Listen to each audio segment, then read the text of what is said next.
मैं हूं जितेंद्र JKLP में आप सभी का स्वागत है।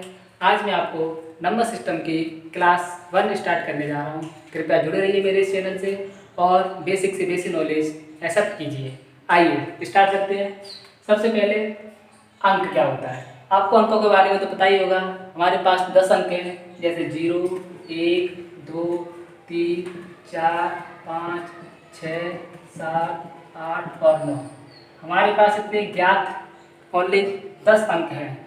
इसको नंबर सिस्टम को सीखने से पहले सबसे पहले हमें संख्यांक सीखना होगा। इसको जैसे बोलते हैं डिजिट। मैं आपको इंग्लिश प्लस हिंदी दोनों में नॉलेज देने की कोशिश करूंगा। और दूसरा होता है संख्या। नंबर सिस्टम को सीखने से पहले सबसे पहले हमें संख्यांक और संख्या का, इसको बोलते हैं नंबर, दोनों का सीखना अति आवश्यक है। सबसे पहले संख्यांक क्या होता है? किसी भी अंकों को संकेतों में व्यक्त करने की क्रिया को क्या कहते हैं? संख्यांक कहते हैं। यानी कि जितने भी अंक होते हैं उन्हें संकेतों में व्यक्त करना ही संख्यांक कहलाता है। जैसे 2, ये अंक को संकेतों में व्यक्त कर दिया। ऐसे बोलो कोई 2 गेंद हैं, एक दिन 2 गेंद हैं, तो गेंदों को संख्या में व्यक्त करना क्या कहलाता है? संख्यांक कहलाता है। अब संख्या क्या होता है, संख्या किसे कहते हैं, ये जानना भी आपके लिए बहुत जरूरी है। जैसे संख्या 2 या 2 से अधिक अंकों के समूह को, 2 या 2 से अधिक अंकों के समूह को क्या कहते हैं? संख्या कहते हैं। जैसे 2 और 3, ये क्या है? आपके 2 डिजिट है, 2,3 में 2 डिजिट है। ऐसे अगर कोई एक कॉमा हटा के जाए तो एक अंकों का समूह हो गया, तो ये क्या कहलाएगा? आपका संख्या कहलाएगा। इसी प्रकार आप कई भी एग्जाम्पल ले सकते हैं, जैसे 1, 2। अगर इनको ऐसे करके लिखा जाए 1, 2, तो एक डिजिट आपकी ये हो गई, एक डिजिट आपकी ये हो गई। अगर इसी को ही एक ग्रुप में लिखा जाए या एक समूह में लिखा जाए, जैसे 1 और 2, 12, अगर इसको हम 12 पढ़ें तो क्या कहलाएगा? आपका संख्या कहलाएगा। आइए आपको एक और रियल एग्जाम्पल देने की कोशिश करूंगा। चलते हैं इस एग्जाम्पल की तरफ। जैसे आपका ये कोई नंबर है 9, 5, 2, 1, 3, 5, 6, 4, 1, 5। एक मैं आपको इस तरीके से रियल लाइफ के एग्जाम्पल देने की कोशिश करूँ, इसके आप समझने में बहुत ही आसानी हो। इस तरीके से मान लो आप किसी का एक मोबाइल नंबर है, अगर इसी मोबाइल नंबर को अगर मैं संख्या समझूं, अगर इसको पूरे को ग्रुप वाइज पढ़ूं पूरे एक साथ, तो वो क्या कहलाएगा? अगर इस पूरे को एक साथ समूह से पढ़ूं, ऐसे इकाई, दहाई, सैकड़ा, हजार, दसिया, लाख, 10 लाख, करोड़, 10 करोड़, अरब, 9 अरब, 52, इस तरीके से पढ़ूं इसको, तो क्या कहलाएगा? एक समूह कहलाएगा। ये समूह में पढ़ रहे हैं, इसको किसमें पढ़ रहे हैं? एक समूह में पढ़ रहे हैं, तो ये क्या कहलाएगा? संख्या कहलाएगा। अगर इन्हीं अंकों को एक डिजिट वाइज अलग अलग करके पढ़ूं, जैसे 9, 5, 2, 1, 3, 5, 6, 4, 1, 5, इस तरीके से कॉमा लगा के अलग अलग पढ़ा जाए, तो आपका क्या कहलाएगा? संख्यांक कहलाएगा। आइए अब थोड़ा आगे बढ़ते हैं। जैसे नंबर सिस्टम, इसको हिंदी में कहते हैं संख्या पद्धति। तो नंबर सिस्टम को मैं थोड़ा डिफाइन करूँ, वैसे आज जरूरी तो नहीं, लेकिन नॉलेज थोड़ा जरूरी है, आप सीख सकते हैं। नंबर सिस्टम किसे कहते हैं? तो जो हमारे अंक होते हैं, उन अंकों को लिखने एवं उनके नामकरण के अकॉर्डिंग एक सुव्यवस्थित नियम बनाया गया है। उस नियम में रखना ही हमारा क्या कहलाता है? संख्या पद्धति कहलाता है। तो अब संख्या पद्धति को क्लासिफिकेशन कैसे किया गया है? तो संख्या पद्धति का क्लासिफिकेशन हमारा 2 तरीके से किया गया है। जैसे हेडिंग है आपकी क्लासिफिकेशन ऑफ नंबर सिस्टम। तो नंबर सिस्टम का जो क्लासिफिकेशन हमारा 2 तरीके से किया गया है। पहला है आपका इमेजरी नंबर,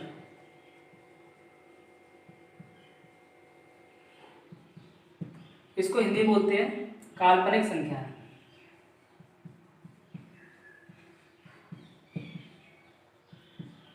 और दूसरा होता है आपका रियल नंबर, इसको हिंदी में बोलते हैं वास्तविक संख्या।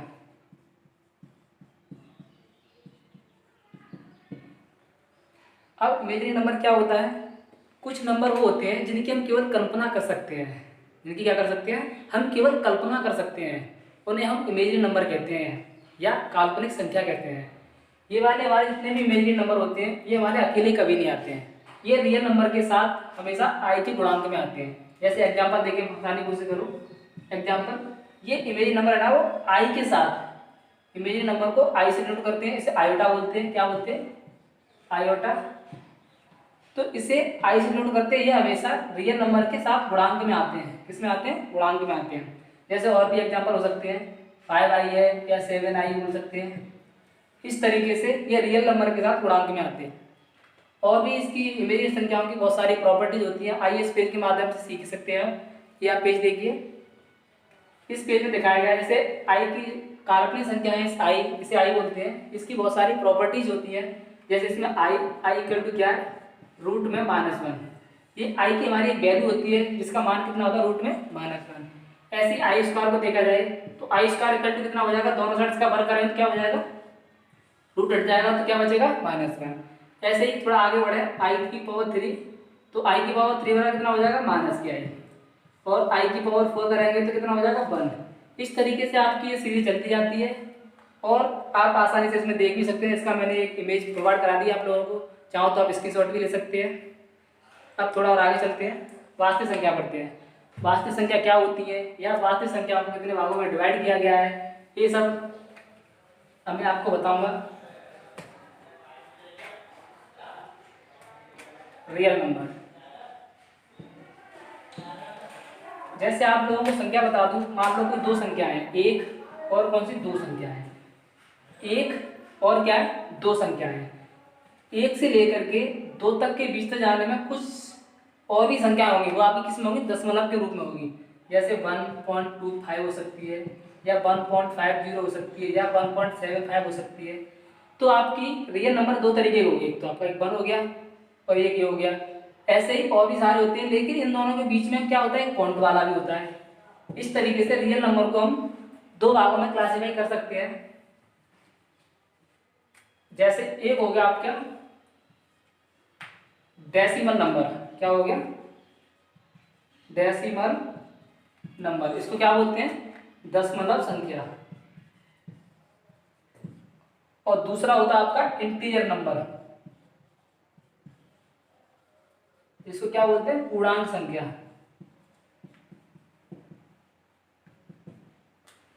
अब मैंने आपको बताया एक से लेकर के दो के बीच में बहुत सारी जो पॉइंट वाइज संख्या होती हैं, 1.5, 1.75, ये दोनों क्या हो गई आपकी? डेसिमल नंबर हो गया। और ये 1 और 2 हैं, ये दोनों आपके किसी एग्जाम्पल हो गए? इंटीजर नंबर के हो गए। इसी तरीके से अब आप लोग सोचेंगे डेसिमल नंबर, डेसिमल नंबर में भी आपके कई टाइप होते हैं। जैसे आप लोगों ने देखा होगा, जैसे मैं संख्या लिख दूँ 1.333333, एक आपके पास ये संख्या है, एक आपके साथ 1.50, केवल इतनी संख्या है 1.5। एक आपके पास संख्या है 1.243567 डॉट डॉट ये संख्या चलती है। अब आपका ये भी दशमलव है, ये भी दशमलव है, ये भी दशमलव है। इन्हीं संख्याओं में आपने ये देखा होगा, इसमें क्या हो रहा है कि संख्या क्या हो रही है? रिपीट हो रही है। क्या हो रही है? रिपीट हो रही है। तो हमारी दशमलव में क्या हो? संख्या में रिपीट हो सकती है। इसी तरीके से ये वाली संख्या देखो, ये संख्या आपकी कैसी है? Non repeatable. कैसी है? Non repeatable. इसमें संख्या रिपीट नहीं हो रही है लेकिन चेंज हो रही है। तो इस तरीके से अब ये वाली संख्या है, आपको पता होगा अगर पॉइंट का कोई संख्या नहीं है, एक संख्या है, उसके बाद कोई संख्या नहीं, तो हम क्या बोलेंगे? 0 0 0 0 0, ये संख्या मान सकते हैं। इसी तरीके से अब हमारे डेसिमल नंबर कितने बार कैसे हो गए? दो तरीके से। जैसे एक तो रिपीटेबल हो गया और एक हो गया नॉन रिपीटेबल। तो इसको डेसिमल नंबर को किस तरह क्लासिफाई कर सकते हैं? रिपीटेबल।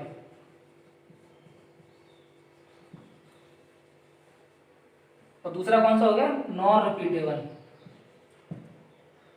आपकी क्या है? डेसिमल नंबर आपके दो आपके होते हैं, जैसे रिपीटेबल और एक होता है नॉन रिपीटेबल। अब रिपीटेबल कौन से होते हैं? आपको बताया था, जो वैल्यू क्या होती है? रिपीट होती रहती है। इस वैल्यू को हम इस तरीके से भी लिख सकते हैं, जैसे 1.3 की पावर 1, या जो कोई वैल्यू हमारी रिपीट होती है उसके ऊपर, जैसे हमारा इसमें 3 रिपीट हो रहा है तो 3 के ऊपर हम बार लिख सकते हैं, इसलिए हमारा शॉर्ट फॉर्म ले सकते हैं इस तरह। ऐसे ही इसका कोई रूल नहीं है लिखने का, इसको जैसा है वैसा वैसे लिखा जाएगा। और अब मैं आपको एक और बात बता दूं, 1.5, इस 1.5 को अगर पॉइंट हटा के नीचे अगर 10 का डिवाइड करूं तो आपका ये कितना हो जाएगा? 3/2। 3/2 हो गया। इस 3/2 को हम क्या ले सकते हैं, P/Q की फॉर्म ले सकते हैं। क्या ले सकते हैं, P/Q की फॉर्म ले सकते हैं। और जहाँ पर हमारा Q इक्वल टू है नॉन इक्वल Q बराबर 0 नहीं है, या Q is not equal to 0। तो अगर जब हमारा कोई भी नंबर डिवाइड है यानी कि P/Q के रूप में लिखा हो, क्या लिखा हो, P/Q के रूप में लिखा हो, जहाँ पर Q is not equal to 0, तो वो नंबर कौन से कहलाते हैं आपके, परमेय संख्या या रेशनल नंबर। तो जो हमारे रिपीटेबल नंबर होते हैं, जो हमारे रिपीटेबल नंबर होते हैं वो हमारे क्या कहलाते हैं, परमेय संख्याएं कहलाते हैं।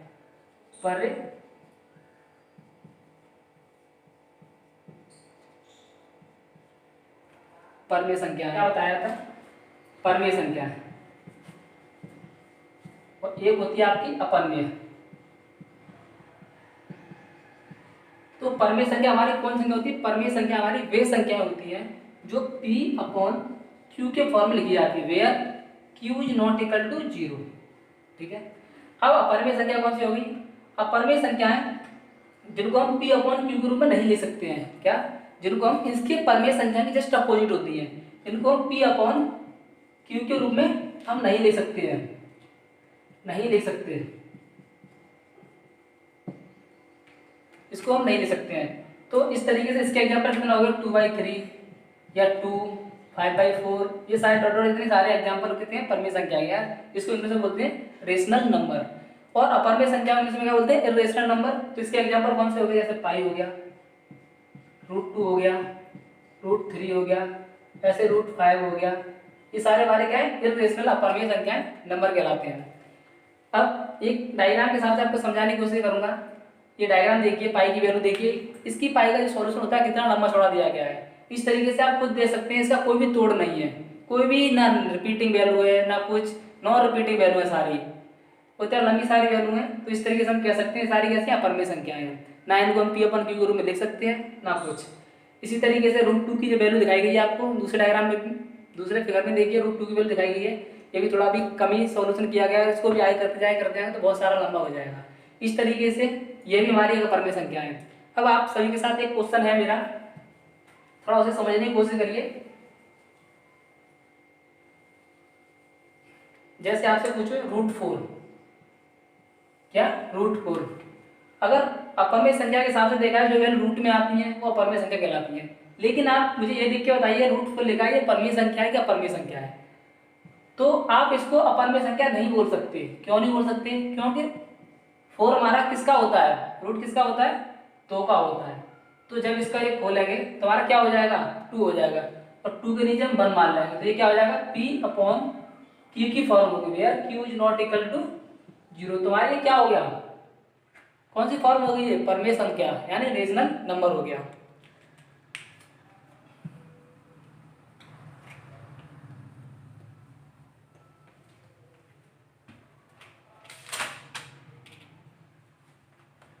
अब आते हैं इंटीजर नंबर, क्या आते हैं, इंटीजर नंबर, इसको क्या बोलते हैं, पूर्णांक।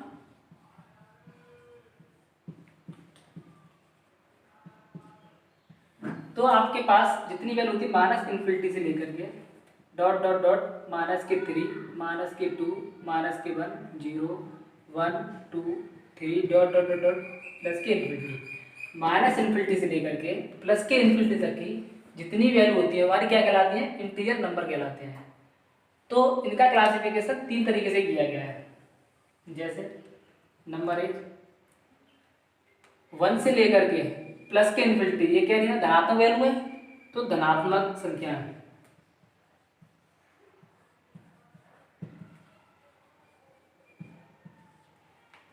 जैसे 1 से लेकर के 2, 3 और इन्फिनिटी, ये हमारी क्या कहलाएंगे, धनात्मक संख्या कहलाएंगे। अब दूसरी है ऋणात्मक,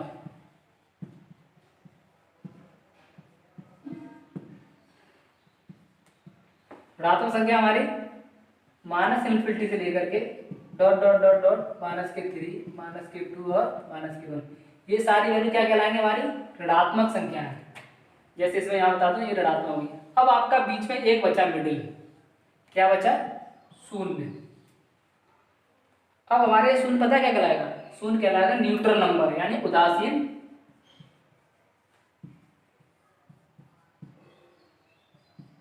संख्या। इसी तरीके से थोड़ा आगे बढ़ते हैं। हमारी ये धनात्मक संख्या केवल आप समझ सकते हैं, आपके लिए डेफिनेशन में जरूरी नहीं है, केवल आप समझिए धनात्मक संख्या क्या कहलाती है, ऋणात्मक संख्या कौन सी होती है, उदासीन संख्या आपका नंबर कौन सा होता है, जीरो होता है। इसी तरीके से धनात्मक संख्या है, धनात्मक संख्या हमारी प्राकृतिक संख्या कहलाती है। अब प्राकृतिक से नाम आपको पता होगा नेचुरल, यानी कि जो हर प्रकृति से मिलता है। इस तरीके से हम ऐसे कह सकते हैं, सबसे पहले हमारे पास ये प्राकृतिक नंबर ही आए थे, तो इसलिए हमें एक तरह से इनको प्राकृतिक बोल दिया है। उसके बाद इन्हीं नंबरों को क्लासिफाई कर करके अलग नंबरों में डिवाइड कर दिया गया है। तो इसी तरीके से धनात्मक संख्याओं को हम प्राकृतिक संख्या भी कह सकते हैं। एक से लेकर के 1 2 3 dot dot dot dot infinity तक ये हमारे सारे नंबर क्या कहलाएंगे, प्राकृतिक संख्या, इंग्लिश में बोलते हैं नेचुरल नंबर।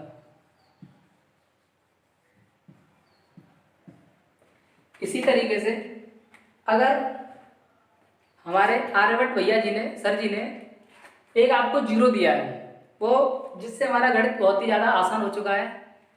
अगर उसी जीरो को अगर इस नेचुरल नंबर के सामने थोड़ा आगे लगा दें, इस तरीके से आगे ऐड कर दिया जाए, जीरो आगे ऐड करने के बाद में एक नई श्रेणी बनके तैयार होती है इनफिनिटी तक, जीरो से लेकर के इनफिनिटी तक। वो नंबर क्या कहलाते हैं आपके, होल नंबर या पूर्ण संख्याएं। बिना जीरो के संख्या क्या सीखती है आपकी, प्राकृतिक संख्याएं। लेकिन जैसे जीरो ऐड हो गया इसमें, तो ये संख्या क्या हो गई, पूर्ण संख्याएं। इसको इंग्लिश में बोलते हैं होल नंबर।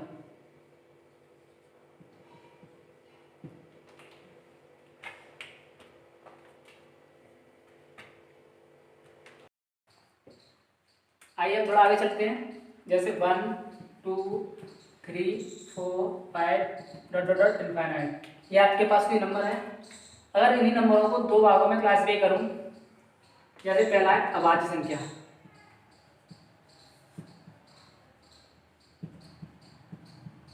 इंग्लिश में बोलते हैं प्राइम नंबर, और दूसरी है आपकी भाज्य संख्या,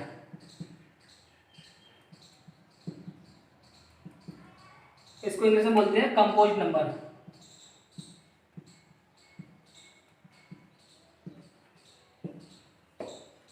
अब हमारी ये पूरी श्रेणी है, इस श्रेणी को दो भागों में क्लासिफाई कर दिया है, जैसे 2 3 5 7 11 dot dot dot dot infinite. वैसे ये वाली 4 6 8 dot dot dot dot dot dot infinite. और आपका बचा क्या, एक, ये आपका कैसा है, एक बचा, ये बीच में रख दिया मैंने, ठीक है। आप समझते हैं भाज्य संख्या है, अभाज्य संख्या है। अभाज्य संख्या क्या कहते हैं, अभाज्य संख्याएं वे संख्याएं होती हैं जो या तो स्वयं से या एक से विभाजित होती हैं। किससे, या तो वो स्वयं से या एक से विभाजित होती हैं, उन्हें कहते हैं भाज्य संख्याएं। जैसे आपका एक 2 है, इसको अगर विभाजित किया जाए तो केवल एक से और दो से, दो ही संख्याओं से विभाजित होगा, तो कैसे होगी, अभाज्य संख्या होगी। ऐसे 3 लेते हैं, ये 3 ही हमारा एक से और 3 से, केवल दो ही संख्याओं से विभाजित होगा, या एक से या स्वयं खुद से, तो कौन सी होगी, अभाज्य संख्या होगी। इसी तरह से आपका ये 5 है, ये हमारा केवल 1 और 5 से विभाजित होगा। ऐसे 7 है, ये हमारा 1 और 7 से विभाजित होगा। ऐसी जितनी भी सारी हमारी अभाज्य संख्या होंगी, वो केवल 1 और खुद उसी संख्या से ही क्या होगी, विभाजित होंगी।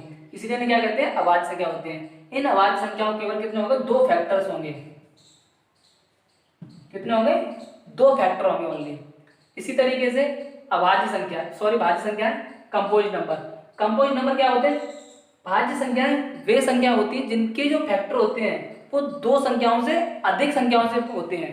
यानी कि भाज्य संख्याएं हमारी 2 संख्याओं से अधिक संख्याओं से विभाजित होती हैं, उन्हें क्या कहते हैं, भाज्य संख्याएं।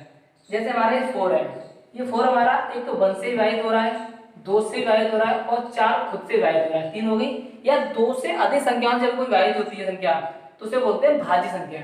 इसी तरह से आपका ये 6 है, जब 6 करेंगे 6 1 से विभाजित होगा, 2 से भी हो रहा है और 3 से भी हो रहा है और 6 खुद से हो रहा है, यानी ये 4 संख्या से विभाजित हो रहा है। इसी तरीके से जितनी भी हमारी संख्या होगी, ये क्या होंगे, दो से अधिक संख्याओं से विभाजित होंगे, इन संख्या क्या कहेंगे, भाज्य संख्या कहेंगे। इसी तरीके से आपके पास इससे रिलेटेड 2-3 इंपॉर्टेंट टॉपिक क्वेश्चंस हैं, कृपया उन्हें समझने की कोशिश कीजिए। आपका मेरे सभी से एक डाउट क्वेश्चन है, ये आपकी स्क्रीन पर देखिए। जैसे वन, आपका ये जो वन है न तो भाज्य है और ना ही अभाज्य है, लेकिन क्यों, ये हमें जानना चाहिए कि एक हमारा न तो भाज्य है ना ही अभाज्य। तो इसे समझने के लिए अब मैं आपको समझाने की कोशिश कर रहा हूँ। इसे समझने के लिए पहले हमें भाज्य और अभाज्य दोनों की डेफिनेशंस को समझना बहुत जरूरी है। जैसे अभाज्य संख्या की डेफिनेशन क्या कहती है कि अभाज्य संख्या वे संख्या होती है जो एक से और खुद स्वयं से विभाजित होती है। तो हमारा जो एक हो गया, इसमें तो केवल एक ही है और कोई संख्या तो है नहीं, यानी दो संख्या होना बहुत जरूरी है। तो यानी कि एक हमारा अभाज्य संख्या नहीं है। इसी तरीके से अब भाज्य संख्या लेते हैं। भाज्य संख्या क्या कहती है कि भाज्य संख्या वे संख्या होती है जो दो से अधिक संख्याओं से विभाजित होती है। तो हमारा एक के पास तो केवल एक खुद ही संख्या है, दो से अधिक संख्या तो है नहीं इसके पास। इसी तरीके से अभी डिसाइड होता है कि एक हमारा भाज्य भी नहीं है। तो इस तरीके से हम कह सकते हैं एक हमारा न तो भाज्य है और ना ही अभाज्य है। इसके साथ साथ इसमें 2-3 इंपॉर्टेंट टॉपिक्स और हैं, क्वेश्चंस हैं जो आपके सीटेट और भी टीचर्स से जितने भी एग्जाम्स हैं उनमें आ सकता है। जैसे नंबर एक पहला पॉइंट है 2। 2 हमारा अभाज्य संख्याओं की पीरियोडिक श्रेणी का सबसे पहला अंक है जो कैसा है, इवन है। ऐसे भी कह सकते हैं 2 हमारी अभाज्य संख्याओं की श्रेणी का एक इवन नंबर है। ओनली पूरी अभाज्य श्रेणी में, पूरी जो प्राइम नंबर की श्रेणी है उसमें केवल 2 एक अकेला इवन नंबर है, और भी कोई भी ऐसा इवन नंबर इसमें नहीं आता है, केवल 2 ही है। और एक क्वेश्चन इसमें यह भी आ सकता है कि सबसे छोटा प्राइम नंबर कौन सा है, तो आप कह सकते हैं 2। एक क्वेश्चन इसमें और बन सकता है कि एक सबसे छोटा ही ऑड नंबर है। कैसे, अगर पूछा जाए कि पूरी प्राइम नंबर की श्रेणी में सबसे छोटा ऑड नंबर कौन सा है, तो आप कह सकते हैं 3, क्योंकि 3 से पहले ऐसा छोटा ऑड नंबर कोई भी नहीं है। इसी तरीके से थोड़ा आगे चलते हैं।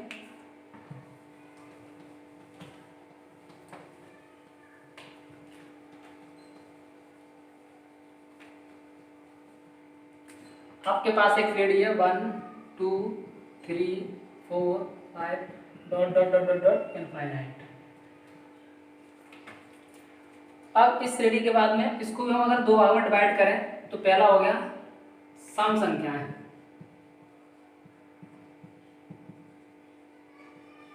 इसको इंग्लिश में क्या बोलते हैं, इवन नंबर। और दूसरा हो गया विषम संख्या है, इसको क्या बोलते हैं, odd number.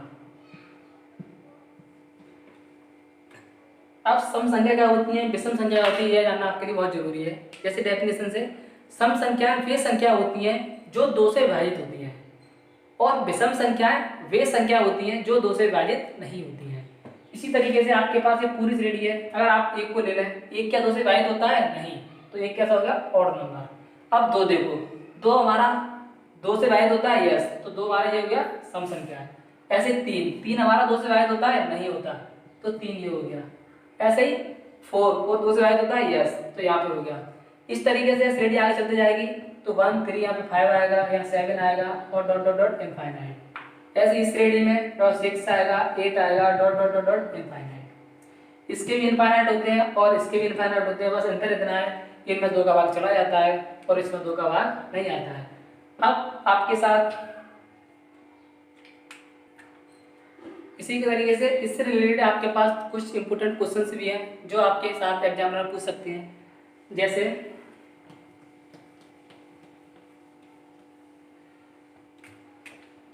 Even plus even, आपके पास 2 इवन नंबर है, इन दोनों इवन नंबरों का योग क्या आता है। अगर आपसे क्वेश्चन पूछा सकता है 2 इवन नंबरों का योग क्या आएगा, तो आप हमेशा याद रखना इवन ही आएगा।